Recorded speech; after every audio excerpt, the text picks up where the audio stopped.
Hey man, there's a point in every man's life where something clicks, where the illusions fall off, and the truth cuts deep enough to leave a permanent mark. For me, that moment came when I learned something so savage, so unapologetically real about women. It didn't just change how I looked at them, it changed how I looked at myself. It restructured how I dated, how I gave my attention, and most importantly, how I valued my own presence. And I'm telling you, once you learn what I'm about to share, there's no going back. Because this isn't about hate, this is about clarity. And the truth is, these women don't love you for who you are. They love how being with you makes them feel about themselves. That right there. That's the savage lesson. It's not about your worth, it's about her experience of herself in your presence. You can be the most loyal, kind, supportive man she's ever met, but if she no longer feels elevated when she's around you, she'll drift. Not because you did something wrong, but because the feeling is gone. You thought love was about consistency. She thought it was about intensity. You were investing in longevity. She was chasing emotional novelty. And once I understood that, man, everything made sense. Every breakup, every silent fade, every sudden cold shoulder after months of warmth. I used to take it personally. I thought I wasn't enough. I thought I had to become more giving, more romantic, more emotionally available. But the more I gave, the faster the spark died. Because I was giving from a place of trying to secure her. And women don't fall for security, they fall for energy, for movement, for mystery. And when you give everything up front, you kill the mystery, you kill the unknown. And without the unknown, her imagination shuts off. And brother, her imagination is where her attraction lives. That's the savage nature of it. Women don't fall for facts, they fall for feelings. She doesn't love your resume. She loves how she feels in your vibe, in your frame, in your silence. And if that emotional stimulation disappears, it doesn't matter how loyal, consistent, or kind you are. She starts disconnecting, slowly, quietly. And if you don't understand that shift, you'll find yourself trying harder while she grows colder. It's not fair, it's not logical, but it's real. The most savage thing about female nature is this: she's not loyal to you. She's loyal to the version of herself she becomes in your energy. That's why she'll leave a good man for someone who brings out her chaos. Why she'll stick to a toxic guy who gives her butterflies and walk away from a stable one who gives her peace. Because she's addicted to the emotional mirror. And if she doesn't like the reflection you give her anymore, she'll find another one. That's not evil, it's instinct. You could spend your whole life trying to be good enough for a woman who is never capable of loving in the way you define love, because in your mind, love is about effort. In hers, it's about sensation, and the man who understands this stops chasing approval and starts mastering presence. You don't need to become more entertaining, you need to become more anchored, so that her chaos doesn't pull you out of your frame, so that when she tests you, you don't react, you lead. The most savage thing I ever realized is that women test the men they care about the most. And it's not because they want to ruin the relationship, it's because they want to feel something deeper. They want to feel your edges. They want to know, can he hold me? Can he lead me? Can he remain unshaken when I'm emotional? Most men fail here. They take the test personally, they get defensive, they collapse. But the ones who pass, they don't argue, they don't flinch, they just stay calm. And that calmness drives her wild. You become her obsession when she feels small in your presence, not because you belittle her, but because your presence is so strong, she respects it. That's the frame shift. Not being mean, not being cold, but being unshakable. Because when a woman can move through every emotion, rage, tears, desire, and you don't move, that's when she bonds, not with your softness, but with your solidity. And most men will never experience that, because they keep playing nice when what she really wants is a man who stands tall. The savage truth is this: women do not get attached to the man who gives them everything. They get attached to the man they have to work for emotionally. The man who makes her wonder. The man who rewards good behavior.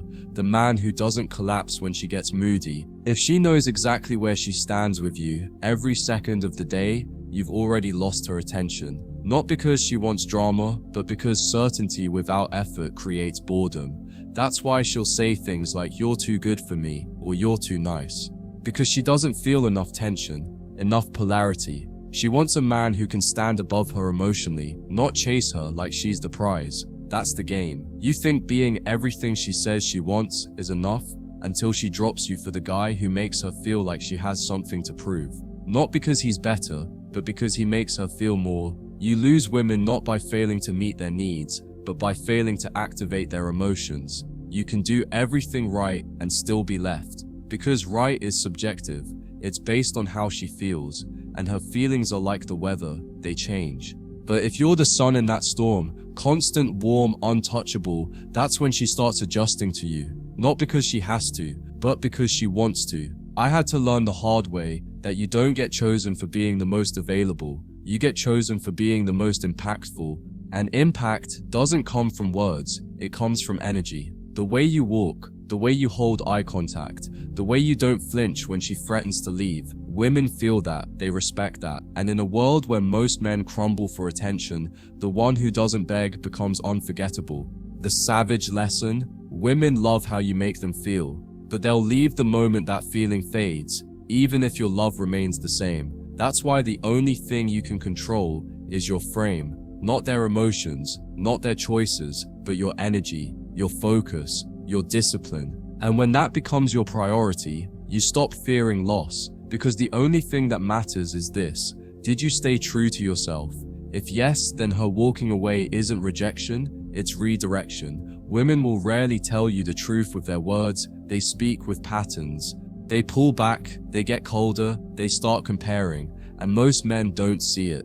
They try harder, buy flowers, send texts, reassure, but the man who understands women doesn't chase affection, he reads behavior. And when that behavior changes, he doesn't beg, he doesn't collapse. He simply watches and withdraws. You gain power the moment you realize her emotional chaos isn't your problem, it's your test. And how you respond to that test determines whether she sees you as a boy or a man. If you yell back, explain endlessly, try to fix her feelings, you fail.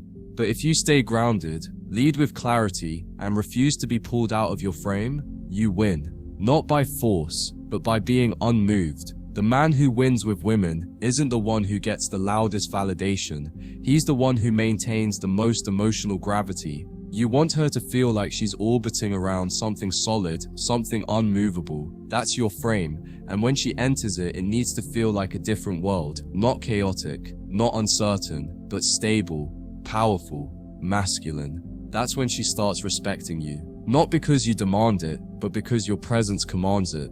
The most savage thing about women is this: they will test you until they find your breaking point, and then decide how to love you based on what they find there. If you break easily, they lose trust. If you beg, they lose respect. But if you hold your ground, not with anger, not with pride, but with centered calmness, that's when they look at you differently. That's when they soften, because that kind of energy is rare, and women crave what is rare. I used to think tests were disrespect.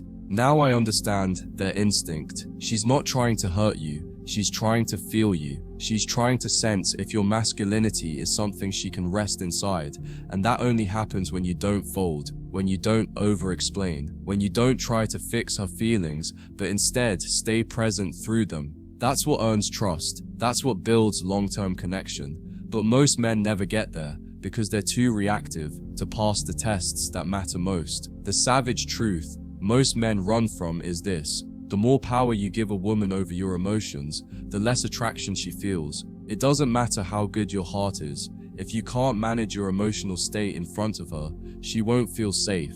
Women want to be held, not just physically, but emotionally. And that only happens when your inner world is stronger than her emotional storms. That's your role, not to be perfect, but to be rooted. Women don't fall in love with men who agree with them. They fall in love with men who lead them, who show them something deeper than temporary pleasure, something more stable than emotional highs, something more solid than smooth words. You can't fake that, you have to become it. You have to build it from the ground up. And that starts by letting go of the fantasy that love is something you earn by being nice. It's something you attract by being whole. When I realized this, when it finally sank in, I stopped trying to be the ideal guy. I stopped texting back immediately. I stopped trying to always say the right thing. I stopped showing up out of guilt. And instead, I started protecting my energy. I started responding instead of reacting. I started observing her behavior instead of getting pulled into it. And that shift changed everything. I wasn't needy, I was magnetic. I wasn't chasing, I was choosing. The savage part of this truth is that many women will only realize your value after they've lost access to your energy. Because when you were over-available, she couldn't see you clearly. But once you pull away, once you detach, she starts to feel the difference. And sometimes, that's the only language that breaks through the emotional noise. Your silence, your absence, your detachment. You don't need to manipulate women, you just need to master your frame. Because when you walk like a man with purpose, when you speak like a man who's centered, when you live like a man who's loyal to his truth, women respond differently. Not because you're playing games, but because that energy feels different. It feels rare, it feels real. And realness is magnetic in a world full of emotional noise. The man who accepts these savage truths isn't bitter, he's wise. He doesn't blame women for being emotional. He doesn't hate them for testing. He doesn't fear the game because he understands the rules. And once you understand them, you don't play out of fear. You play from a place of strength, of clarity, of peace. You stop trying to win her love and start living from a place that makes her want to earn yours. So yeah, this might be the most savage thing I ever learned about women.